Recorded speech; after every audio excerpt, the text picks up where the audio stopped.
teman-teman, lihat konstruksinya ya. Di sini ada doa, harapan dulu. Ada harapan atau cita. Ini takdirnya. Ini saya mungkin ke sini X, di sini Y. Ya, kemudian di sini ada doa untuk mempercepat. Di sini ada ujian. Di sini ada pengabulan jawaban. Kalau di ritual umroh atau haji, di sini ada sofa, di sana ada marwah ya. Baik. Nanti kita jelaskan. Sebetulnya ada banyak sekali hikmah dari ritual kita yang sekarang sayangnya menjadi ritual saja, walaupun pahala ada. Pahala itu diberikan pada keikhlasan dalam penunaian ibadah secara benar. Jadi kalau Anda sholatnya benar dari awal sampai akhir dan ikhlas, pahala diberikan. Tapi barokah, nilai-nilai kebaikan dari sholat yang kita dapatkan dalam hidup itu cenderung potensinya kurang bisa didapatkan kalau kita nggak paham hikmahnya. Oke? Seseorang kan, semua orang punya harapan ya, punya cita-cita. Terus dia berdoa kan? Ya Allah, yang sedang kuliah, saya pengen lulus IPK 4 misalnya. Ya kan? Ya Allah, saya pengen rumah tangga yang sakinah, mawadah, dan rahmah. Halo, kenapa sedih begini? Tenang ya. Nah, jadi intinya setiap orang punya cita-cita. Misalnya ini lulus ujian. Sifatnya wisuda, akhir didapatkan. Ada seorang mahasiswa pengen diwisuda dan lulus. Berarti kan harapan kan? Oke, saya mau tanya pada Anda. Mungkinkah diwisuda kalau dia tidak kuliah? Mungkinkah diwisuda kalau dia nggak ikut ujian? Mungkin. Tiba-tiba berdoa malam ini, besok wisuda. Mungkin. Pasti dia melewati tahapan dulu kan? Ya kan? Nah, tahapan inilah jembatan yang mengantarkan kita pada harapan yang ingin kita raih. Kita punya harapan di ujung sana, kita pengen raih. Kita mesti jalan kan ke sana? Nah, jalan itulah yang disebut dengan ujian. Ujian ini yang sering kita lihat sebagai masalah.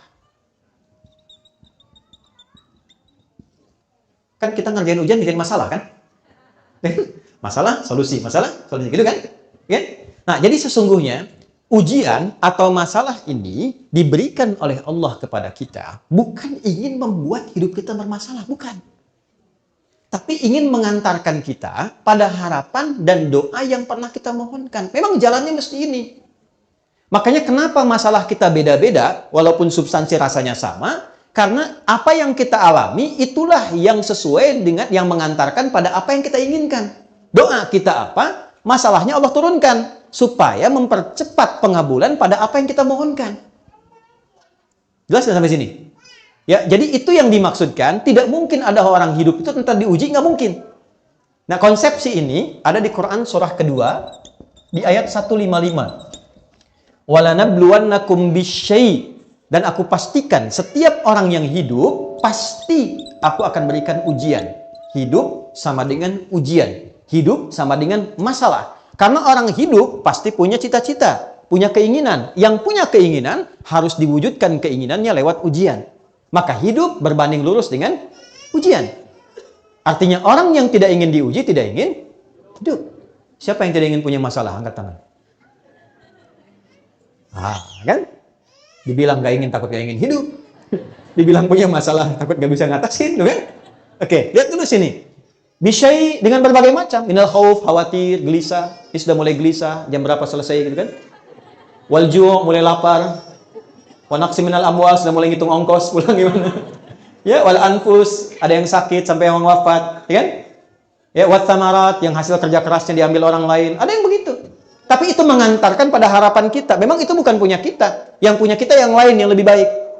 Jadi pahami yang pertama bahwa setiap hidup itu pasti akan dihadapkan pada ujian.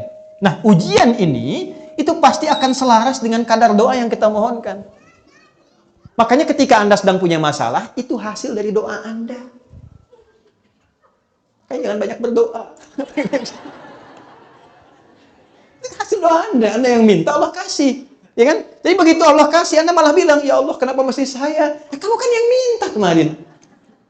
Ya, nah dari sini baru turun ayat, la yukallifullahu nafsan illa wus'aha. Allah nggak mungkin nguji Anda di luar batas kemampuan Anda. Ketika diberikan ujian pun yang kita mampu. Gitu. Yang sakit kan pernah minta ke surga. Yang cepat, yang mudah, nggak banyak masalah kan? Kasih. Sebut nama Allah, diisolasi supaya nggak ketemu orang-orang, nggak berbuat maksiat, telinganya bersih, lisannya bersih. Melihatnya seperti itu. Oke? Nah, kemudian nggak cukup sampai situ. Nih, katakan pada diri kita, nggak mungkin Allah nguji kalau saya nggak sanggup. Bahasa kitanya, saya bisa, saya sanggup. Dan nggak harus bikin status. Memang cuma saya sanggup ya, yang lain enggak. Terima kasih ya Allah. Yang senang aminkan ya. Tambah masalah itu. Ya? Oke, setelah itu, setelah paham bahwa apa yang saya hadapi adalah bagian dari takdir hasil dari doa saya, maka pindah ayat. Perhatikan kalimatnya. Quran surah ke-94. Alam nashrah laka wa wada'na an. Baik, di surat apa itu? Apa artinya insyirah? Pahami, insyirah itu proses melapangkan hati, hati yang lapang. Jadi kalau ingin mudah masalah diatasi, lapangkan dulu hatimu. Karena banyak masalah menjadi besar itu bukan karena besarnya masalah, karena sempitnya hati. Oke? Jadi banyak masalah jadi besar itu bukan karena masalahnya besar, karena hatinya terlalu sempit. Anak muda konsultasi kepada seorang syekh sepuh, maaf kalau lewat waktu sedikit. Ya. Syekhnya tahu banyak masalah dari runut wajahnya yang tidak biasa. Kata syekhnya begini, ikut saya saja. Dibawa kemudian garam segenggam ke pinggir danau. Dilempar setengahnya ke gelas. Diambil air, minum. Kata anak muda ini, asin. Minum saja. Begitu diminum, betul, asin dan dimuntahkan. Dibuang semua ke danau. Lalu sisa dari garam tadi, seluruhnya dibuang ke danau. Ambil lagi airnya. Minum. Segar, enak, nyaman. Kata syekhnya, ini spirit al-insyirah. Saya sampaikannya di hadapan presiden ketika beliau galau tuh. Alhamdulillah ada kebaikan dia. Ketika ini dilakukan, diminum, segar. Kata syekhnya kurang lebih demikian. Itulah keadaan hatimu. Kalau cawan hatimu engkau buat sempit segelas ini, maka masalah sekecil apapun akan terasa berat. Tapi kalau cawan hatimu engkau perlebar seperti danau ini, masalah sebesar apapun seperti garam ini akan terasa ringan dan mudah. Alam nashrah laka sadrak, bukankah aku sudah buat hatimu lebar dan luas? Kenapa engkau sempitkan? Wa wada'na anka wizrak alladhi anqadha dhahrak, sehingga dengan itu membuat tubuhmu seakan menanggung beban yang berat yang tidak semestinya ditanggung. Ya, ada masalah yang kecil saja, masalah di pikiran kok sampai nggak bisa jalan, sampai nggak mau makan. Allah tanya balik, kenapa engkau sempitkan hatimu yang sudah aku bikin lapang? Sehingga masalah kecil ini sampai membuat dirimu tidak bisa bergerak. Penuh. Seakan-akan dari kepala sampai ujung kaki masalah semua. Ya? Wa rafa'na laka dzikrak. Perhatikan baik-baik. Bukankah dulu engkau mengalami banyak masalah juga? Tuh ditanya balik tuh teman-teman. Anda usia berapa sekarang? 30, 40, 50, 60. Allah nanya balik. Sampai di sini tiba sekarang. Dari dulu kan kita punya banyak jutaan masalah. Dari mulai kita balik kan sudah punya masalah.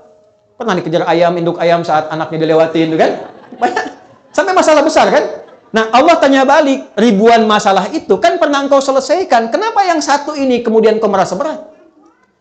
Mungkin persoalannya bukan masalahnya. Masalahnya engkau belum lapangkan hatimu seperti aku selesaikan ribuan masalah dulu yang pernah tuntas karena kelapangan jiwamu.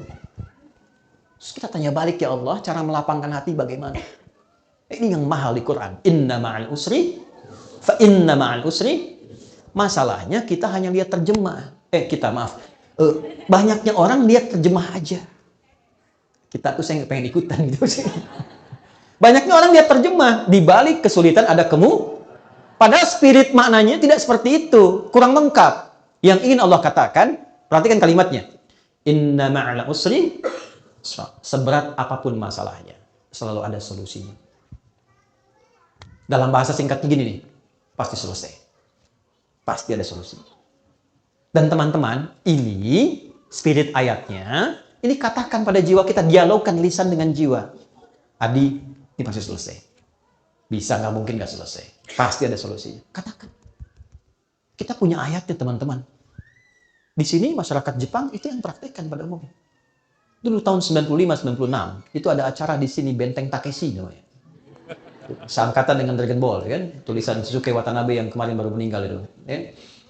Itu Benteng Takeshi saat tanknya sudah mulai bergerak dan ingin menaklukkan benteng. Itu di sampingnya itu ada reporter yang mendampingi dan mengatakan gini, kamu pasti bisa, kok pasti bisa, kok pasti bisa. Tuh. Kita punya ayat, jadi yang praktikkan.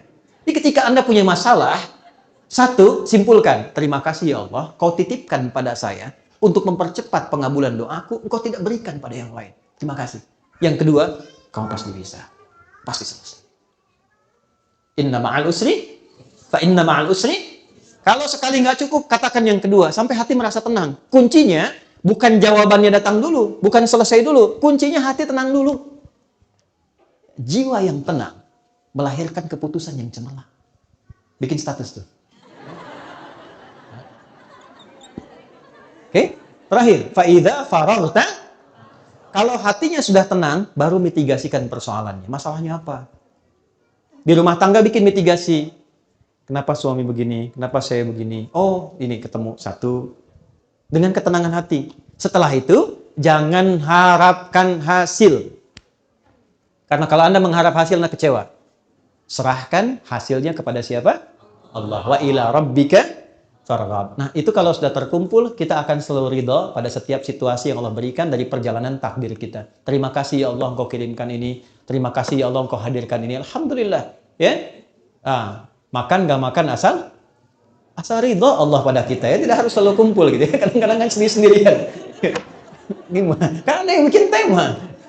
Ya, baik, saya kira itu yang penting untuk saya sampaikan. Dan yang sebagai penutup, sebagai bonus, tolong cari lawannya yang positif untuk berlatih keridhaan. Itu rumus di Quran surat Asy-Syams. Jadi kalau ada yang A kurang bagus, cari yang B yang bagusnya. Misal, jujur lawannya apa? Jujur lawannya apa? Bohong. Rendah hati lawannya apa? Sombong. Baik, sombong diciptakan bukan ingin membuat Anda sombong, tapi supaya rendah hatinya muncul. Jadi kalau ada muncul tentang sesuatu yang terlihat sombong, berarti saya mesti rendah hati. Kenapa mesti Anda yang lihat? Marah lawannya apa? Sabar. Jadi kalau pulang dari sini, lihat suami marah, ibu langsung simpulkan, marah dititipkan pada suami saya. Bukan ingin menjadikan suami saya pemarah, tapi ingin menitipkan supaya kesabaran saya meningkat agar sanggup mengatasi persoalan rumah tangga lebih besar di masa yang akan datang. Jadi kalau suami datang, marah-marah, alhamdulillah. Kamu kenapa ketawa? Terima kasih ya Allah telah mengirimkan amarah pada suami saya sehingga saya bisa belajar sabar. Suami juga nggak punya alasan untuk marah. Cemberut apa lawannya? Anda pulang ke rumah istri cemberut. Waalaikumsalam. Kayaknya kenal dia. Setelah itu kasih emas 2 kilo, selesai masalahnya. Emang istri saya masih ada nggak? Udah nggak ada kan? Alhamdulillah. Makanya saya cerita ya. Karena jarang ada ustadz ceramah bahwa istrinya jarang. Apalagi bahas yang itu. Sama saja gitu ya. Baik teman-teman, itu yang bisa disampaikan.